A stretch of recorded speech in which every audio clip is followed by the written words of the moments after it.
Right then, this is a quick walk around video, and this is for a Honda CR-V 2-litre EX manual. This is actually my wife's car, but it's now time to sell, as we tend to do. I'm very reluctant to get rid of this one. It's absolutely stunning, absolutely packed with extras as well. Exterior wise, you've got the urban, I think it's called urban styling pack, side steps, high level rear spoiler, also got the ivory leather interior, which is gorgeous in the car. This particular car has done 112,000 miles, but it comes with an amazing history. 10 recorded services, all done by the same Durham Honda main dealer. It drives extraordinarily, which I'll come to later in the video. And its condition is more akin to a car half its mileage or less. It's absolutely stunningly clean. Front of the car with that lower bumper level with this styling pack, all very clean. Lights and lenses are clear and intact. Bumper very clean. Bonnet for a car that's done that mileage is incredibly good. There's the odd tiny stone chip, but I'm talking tiny stuff. Near side of the car, very smooth in the panels. Can't see any obvious indentations down there.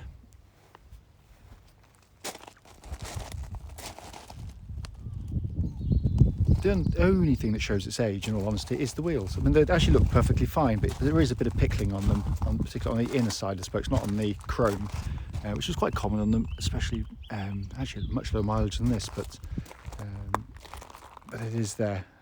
My favourite angle has always been with exterior packs, and these high-level spoilers is from the back. It's just a very, very smart-looking car. Coming around back again, all incredibly clean and tidy. You can see there you got the lower bumper trims on there as well. Around to the offside, again very, very smooth in the panel work. There is one tiny little indentation, which I will show you because that's the whole point of the video. I'm going to try and get the sun away from it. It's just, I mean, get it down, it's the size of my fingernail. Little indentation just there, but that pretty much this one. Trying to get my way out the sunlight there. And then panel work again, it's really, really clean. So exterior wise, I mean, it is a lovely looking car, this one, which is why we bought it. I'm not worried about the mileage at all because they take the mileage so well. But it's in lovely condition. Let's go inside the car now. Wide opening rear doors. And again, for a car of this mileage, CR-Vs are normally incredibly heavily used in the back. But this one looks like a car that's like 20,000 miles and it's lovely and clean. This ivory leather interior is gorgeous in the cars as well. I'm in the shade, by the way, because it shows interiors better rather than glaring. Let's come to the front on the passenger side. Go all lovely and clean. Footwell areas likewise. Full set of original Honda mats in the car. Passenger seat there again, fantastic condition. So finally coming on the driver's side, again all lovely and clean. Driver's seat itself, obviously electrical adjustment, which has got memory settings on it. I mean, for a car this age and mileage, it's obviously got the tiniest bit of wear when you get in and out, but that is miles better than most. Inside the car now, engine's running through this section as always, so dashboard can be seen illuminated. Dashboard again is in just absolutely pristine condition, it really is. Sat nav, as you can see, working absolutely perfectly. Pop the car into reverse there. A lovely clear gridded parking camera, all working exactly as it's meant to. But it is in fantastic condition. And then up to the main dash binnacle.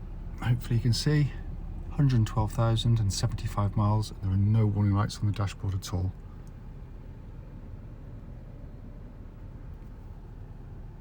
Finally, just to show you, owner's manual pack and lock and wheel nut keys, all here and present with the car.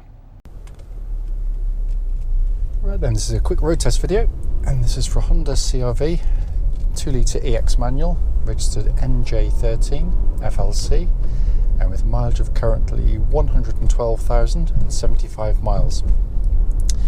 The reason we do all of our videos, and especially this part, is so that if anyone's online, they can get to see the car we're advertising actually in operation.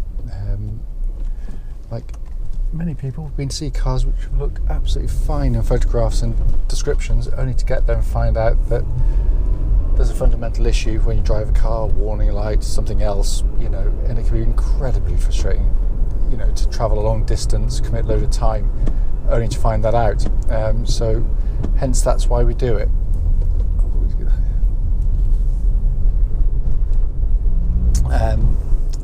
As you'll know from the advert of the car, this is a rarity. It's not that rare. I mean, obviously we sell our own cars. This is a car I know particularly well because this is actually my wife's CR-V. It's one we use as family transport. I've got one as well. But every now and again they're put up for sale, quite obviously. Even though there are cars, our company provides a 3-month warranty separately on the vehicles, so they get the same level of cover in terms of warranty as any of the vehicles that we sell. It's been the reason I bought it, I wasn't actually looking for one with this kind of mileage. Not that it bothers me, I've had loads with higher mileages, so that wasn't the issue. What stood out was A, its condition, B, its specification, because it's very rare with all the kit on it, and C, you know, how well maintained it was throughout its life, or has been throughout its life, and how well it drives. It's ridiculous. I mean, this is why I love Honda. This is literally a case in point. You know, whoever's had the car clearly has invested all their time in investing in the maintenance of the vehicle, all of which has been done by the same Honda dealer. So that's always a good start with any car. But what's astounding is that even with that, you normally expect, you know, a bit of wear and tear in the car with that kind of mileage, and you can feel nothing at all in it. And I've just driven, we've got one done 30,000 miles in stock, obviously substantially more expensive, but it drives exactly the same as this. They both drive absolutely perfectly, but they are astonishing. To go through the usual things, engine starts, push button starts on these top of the range cars, starts instantly and settles to an absolutely smooth, even idle. There are no warning lights on the dashboard at all, and temperature gauge is running as a third, which is exactly where it's meant to be on a Honda vehicle. The engine is lovely. It's typical Honda 4-cylinder. It's sweet sounding. It pulls through all of the available rev range keenly, eagerly, and with a nice soundtrack. Actually, it's a typical of Honda. They make, you know, the world's best 4-cylinder engines. There's no two ways about it. Because, you know, not only are they sweet and nice to use, they also, when you put your foot down, they sing. They're incredibly tough. And said, you know, with just normal maintenance, they'll go on for hundreds and hundreds of thousands of miles. Which is why it held no fear for us when we bought it. We are, by the way, it's not an exact figure. I did do a road test on one of these, you know, with government figures in mind for MPGs. On longer trips, we'll be somewhere between 35 and 40, so we're just cruising along nicely. Doing shorter trips as my wife does, generally speaking, we've got an average there 33.7 miles per gallon. And that's not in ideal situations, but I like to tell people what, you know, we're getting, what you theoretically could get, which for the size of car it is actually a really good figure because it's real. Engine then feeds through the clutch and gearbox in the car. Clutch in the car, light, positive, perfect bite point, absolutely spot on. And then you come to the gearbox, which is typical of Honda, brilliant because it's just snappy, short and throw. Got a lovely mechanical feel to it, despite the fact that it's cable operated. An absolute object lesson to other manufacturers in exactly how to do a good gearbox on a car, and it feels exactly as it would have done when it was new. It's just tight in every single respect. It's, you know, perfect, absolutely perfect. Same with the steering, which tracks dead straight. There are no vibrations at this speed or any speed up to the legal limit. And again, a really fantastic power steering system because it's, you know, there's no point pretending it's a sports car because it is certainly not. What it is incredibly capable at what it does. So you've got a real nice weighting to the power steering. It's not overly light, which I despise in cars. I hate them. I couldn't live with one. But it's incredibly accurate. When you turn into a corner, the car follows faithfully. You can pick your spot each and every time perfectly. And the chassis, by the way, the reason I talk about it this section of road, because it's got an awful road surface, just listening out for any sort of clonks, rattles, anything else coming from underneath the car, of which there's nothing at all. And so we know this because we're driving it day in, day out. But it gives you a really comfortable, well-judged ride, very well damped. But when you go through the corners, again, it's so capable. The body control's really good. So I find it astonishing that Motoring Press, when they pick up on, they say, cars like this might be slightly dull to drive, or they might be not. They talk about its handling characteristics. Well, it's not that kind of car, is it? In all honesty, it flows through corners brilliantly. Any type of corner it deals with absolutely superbly. And what it's good at is not ruffling passengers back. It's not, you don't get loads of motion the whole time, and that's what they're designed for. They're not for rock hard suspension that corners flat. That's not what it's about. But what it does brilliantly well. Just going to give the brakes a good old shove. Just make sure no one is directly behind me and hold my phone. But basically, nice hard brake on there. Brakes perfect on the car. Always have been. Obviously, we know them well. There's no pulsing, no vibrations. Absolutely lovely, solid brake pedal on the vehicle. Worth pointing out, by the way, that the car will be going, hopefully tomorrow, for a brand new MOT, so all the mechanical stuff will be checked by an independent MOT tester. But if they find anything, I'll be gobsmacked, because it's absolutely as tight as a drum. So coming inside the vehicle, and it continues really. First of all, you've got this beautiful leather interior, this ivory leather, so sought after. We love them with this. I've got black in mine, and I miles prefer this one. It's not to say I don't like black interiors, I do. But for this type of car with panoramic roofs, today is an ideal day to show it in a way, because it's the duller days where you get my car can feel a bit sort of dour, depressing on a wet, rainy day. This just brightens up the interior really nicely, just lifts your spirits a bit, and it's tastefully done. It's really nicely done. And also on hot summer's days, when I'm wearing shorts, back of my bottom of my legs can burn on my black leather interior on those really roasty days, and it heats inside the car massively more than this does.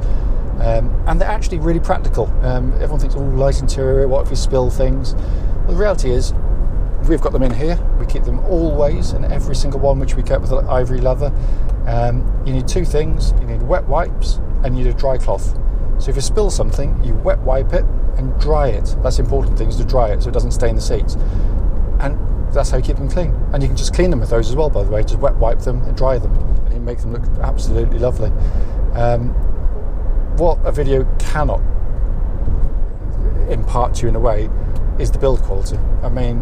This is again why I love Honda, and again why it frustrates me when you read the same or watch the same Motoring Press videos talking about build quality on new cars. It's always the same manufacturers. The German stuff is always the stuff they go to, because they feel beautifully built. Heavy, clunky doors, squidgy plastics, all things that make you feel like you've got it in a nice solid car.